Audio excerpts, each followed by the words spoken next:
how can I just fucking win at everything? What's the biggest lever that I can pull in each business, in each part of my life to do it? And I learned there's seasons in life. Just like there is in fantasy football. You can dominate in fantasy football. Been there, done that, now it's time to be dad, right? My season right now is pilot's license. It's like, that's my fucking focus until I knock that goal down, and then I'll move on to the next. So it's like dominoes. It's like, bam, beat you. All right, now the next one. Beat you, because... Yeah, but do you give up on everything around you? No, you just don't have to be the best at it. Alright. Iron Man. Like, I wanted to just... Like, that's a huge... Iron Man is a stupid commitment. That is not a 3-month commitment. That is There's a whole year. That's a whole year. 6 hours a day. Commitment. And there's a lot of sacrifice that goes into that. Yeah. 6 hours a day, running multiple businesses, and it was tough. Yeah. That's a tough fucking thing to do. You gotta become more disciplined, for sure. Which is awesome. And when you come out of it, you have that story. Yeah. Yeah.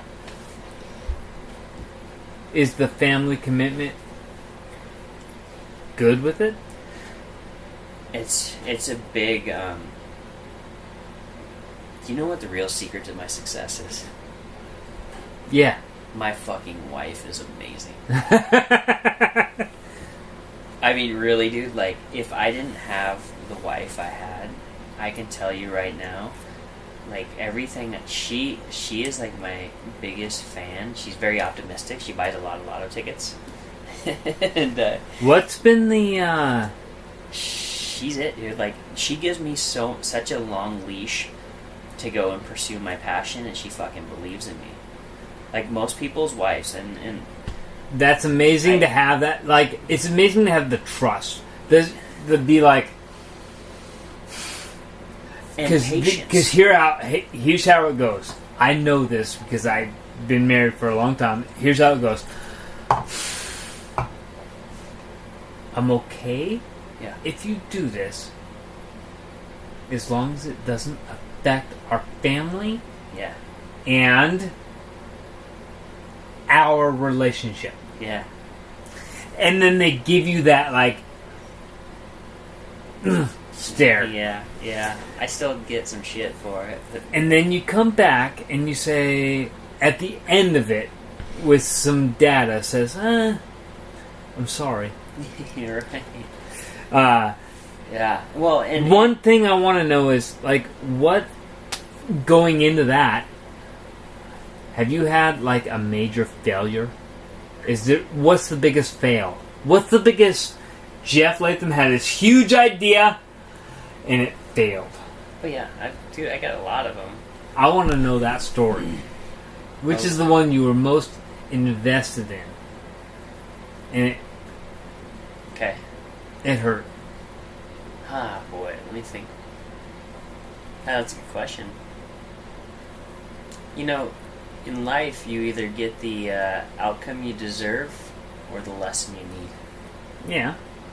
And, God,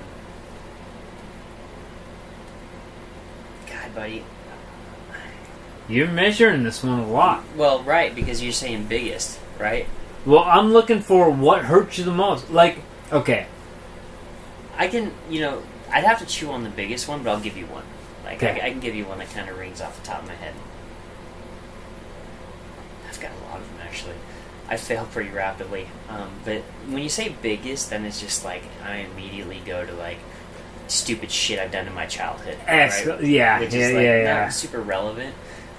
I can tell you... I don't need relevant. I want real. But I can tell you... I'll tell you one this year. Like, I launched a moving company. And I thought, I sell a lot of homes. So naturally, people would want to move. They need to move. It's like steak and potatoes, right? And I I sold a home to a gentleman, and good guy, and he had 2 jobs, and I just assumed if you're working 2 jobs, you've got work ethic, it's going to be great. And so we launched this moving company. I funded it and everything. I invested about $25,000 of my own money into it, and I carried it. I carried his salary, paid him $5,000 a month, and he did the work, but I did everything, and on the as far as the financial side of it. And found out if you drop like one dresser during a move, your profit's gone. And so I found out it wasn't profitable, and then I also was the one that was in charge of the marketing, so I created this because I want to help everybody. I want to rescue people, right? Like my mission, one of my missions in life is to pull people out of jobs and help bring them into the world of entrepreneurship and set them free. And an entrepreneur is different than an employee. I mean, you wake up every day unemployed, and you hit the ground running. So it's a $25,000 lesson.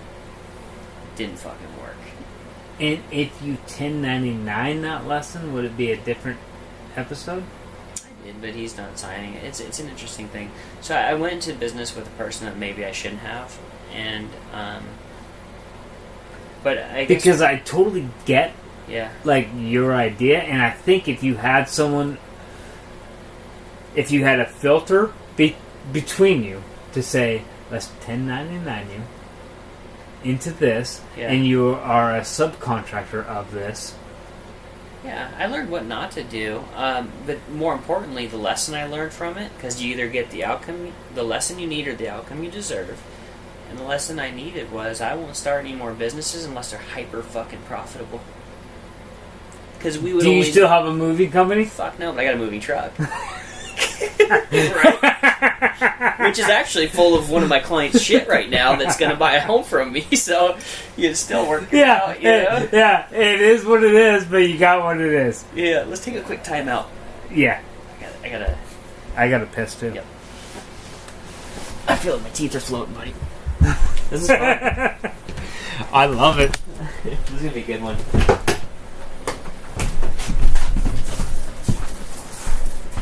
Well, here's what's special about Garrett, is he's authentic. Mm-hmm.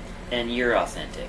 And that's why people resonate with you so well. Like, you can just say whatever the fuck you want and get away with it because that's just you being awesome.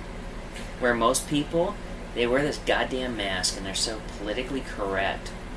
They're afraid. The biggest fear people have is I'm not enough and I won't be liked.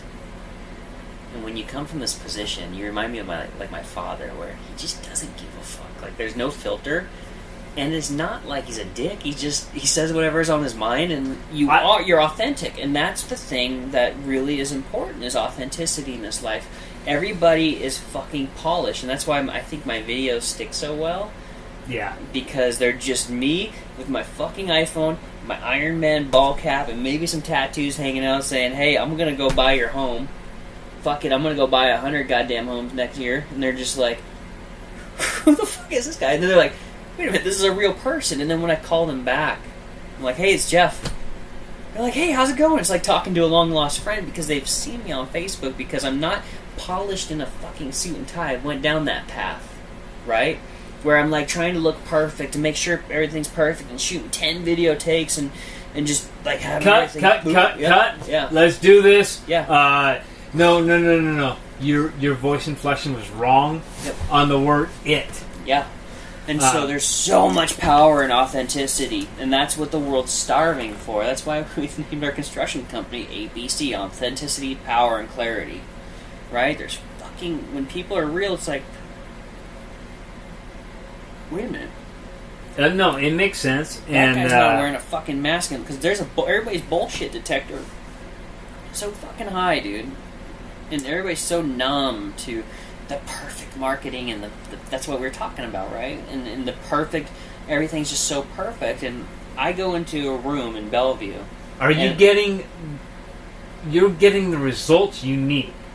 Yeah. I'll go down to Bellevue and speak on a panel in front of hundreds of real estate agents. and I'll be up there with 3 or 4 other top producing agents. Do you put on a suit and tie? I'm in a t-shirt, my tattoos hanging out, and a fucking ball cap in Bellevue. Perfect. Then Custom swearing like a trucker, and they're like, who is this fucking redneck from Arlington that's selling more homes than most of these motherfuckers out there? And that's just me. And people love it. They're like, maybe that's my avatar. I'm real, and I fucking go out and I either win or I fucking win. I mean, that's it. Right? And so it's so unassuming. Like, I'll go take on an agent from Bellevue all day long, and I'll usually win. Is there a competition realm to real estate? That's something that I don't get. Like, is there ever a hey, you and me, let's go head to head? Yeah, there's always what happens in October? There's always a dick measuring contest and who can sell the most homes. Yeah, and I got involved in that until I beat everybody except for Ben Kenny. Ben Kenny, I like him. He's a good dude. But he's a beast. But other than that, he kicked your ass. He's dominating. Like, he owns 11 Keller Williams offices, and he does like $1 billion in volume. To put that in perspective, we did $87 million. Not taking anything away from the guy. He just created a big ass team and bought a bunch of offices. He's amazing. But you get that, like, there is some dick comparing in the real estate business dick comparing at that level. Well, right, and what are you comparing against? Because at the time, back to what we were talking about, I was like, my goal was to sell more homes than anybody. And then it was, I want to sell $1 billion in volume and just beat everybody. And now my goal has shifted to profit. I just wanted to make $1 million net income, which now it's shifted to cash flow. I just want to have enough cash flow in 5 years to where once the real estate agent becomes irrelevant, becomes Uberized, I have so much money coming in from our rentals that, anybody that comes into our world, and Bo and Chris, and we're just fucking dialed in where we're bulletproof, where we're out playing. So do you see that as being the future? What? Do you see, like, the Zillow, the Redfin? Everybody's trying to take out the agent. Someone will do it. Yeah. So someone's going to end up doing it, and all you have to do at that point is then own. Is what? Own. Well, what would happen if I had 1,000 rental properties making me $500 a month each? Make $500,000 a month, and then once they're all paid off, they're gonna make 4 times that. I know that's kind of a big number, yet it's completely doable. You just add a couple zeros. And adding zeros is time, right? Well, and the time. The time can be compressed. Yeah, you can absolutely. You can create the time machine. You know how you create the time machine? Ask someone who knows what they're doing, right? Ask someone who's doing it. And you just... Iron Man. Like, I wanted to kick ass in Iron Man. I hired a great coach. Now I want to know how to build a big-ass rental portfolio. Okay, let's go there. $2,600 what was your first time... Your first Iron Man time? Do you know that? Yeah, it was right around 16 hours. What was your last Iron Man time? 13 hours and 28 minutes. So a 3-hour loss. 2 hours and 30 minutes. 112, a 2.5 mile swim, 112 mile bike ride, and a 24 mile run. And that was in Lake Placid, New York. The swim's not bad. Where was the biggest uptake on time? Like, where did you gain the most time? My swim was solid. I think my swim was an hour and 20 minutes, but the bike was 2 56-mile loops.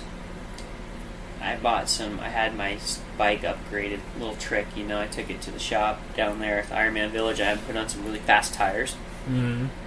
I had them tune it up. And I got my bike done, and it took me about 6 hours and 20 minutes for my bike ride. So the bike... Compared to 7:30. And then the run, I knocked the run down, and I probably shaved an hour off on the run, too. But man, I tell you, you go through like these emotional roller coasters where you're like excited, then you have an